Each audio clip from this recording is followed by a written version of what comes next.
শেখ হাসিনা পালানোর পর থেকে দক্ষিণ এশিয়া, বিশেষ করে বাংলাদেশের ভূ-রাজনীতি প্রতিনিয়ত পরিবর্তিত হচ্ছে। যে ভারত গত বছর পাকিস্তানের সাথে যুদ্ধে তাদের সেরা সব ফাইটার জেট হারিয়ে একটি বড় ধাক্কা খেয়েছিল, সেই ভারতের কপালে এখন নতুন চিন্তার ভাঁজ।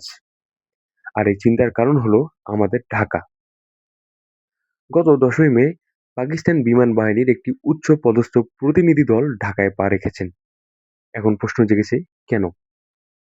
এটি কি শুধু একটি সৌজন্য সাক্ষাৎ, নাকি এর পেছনে রয়েছে অন্য কোনো রহস্য?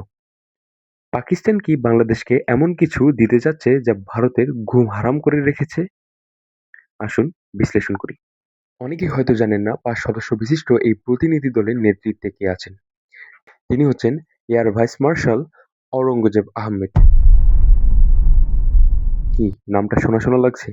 ইনি সেই ব্যক্তি যিনি ২০২৫ সালের ভারত-পাকিস্তান যুদ্ধে ভারতের আকাশ সীমা তছনছ করে দিয়েছিলেন। ভারতের রাফায়েল থেকে শুরু করে সুখোই সবকয়টি গর্বের বিমান ধুলোয় মিশিয়ে দেওয়ার পিছনের মাস্টারমাইন্ড হচ্ছে এই অরঙ্গজেব।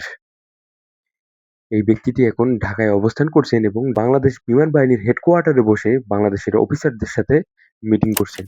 বিষয়টা শুনতে একটু ভালো লাগতেছে না? দেখুন, তাদের এই হঠাৎ সফরে মানুষের মনে প্রশ্ন জেগেছে, কেন এই সফর? আপনারা নিশ্চয়ই জানেন, বাংলাদেশ বিমান বাহিনী দীর্ঘদিন ধরে তাদের বহর আধুনিকায়ন করার চেষ্টা করতেছে। আর এই প্রতিনিধি দল তাদের লেটেস্ট যে F-17 থান্ডার ব্লক 3 যুদ্ধ বিমানের প্রস্তাব নিয়ে বাংলাদেশের শরণাপন্ন হয়েছে। ইতিমধ্যে এই যে F-17 যুদ্ধ বিমানটি কিন্তু তার সক্ষমতার যাচাই দিয়েছে। গত বছর অর্থাৎ ২০২৫ সালে ভারতের বিরুদ্ধে এই যুদ্ধ বিমানটি কিন্তু প্রমাণ করেছে যে এটি ভারতের যেকোনো উন্নত সিস্টেমকে টেক্কা দিতে সক্ষম। আর আমাদের শত্রু একমাত্র হচ্ছে ভারত, আর দ্বিতীয়ত হচ্ছে মিয়ানমার।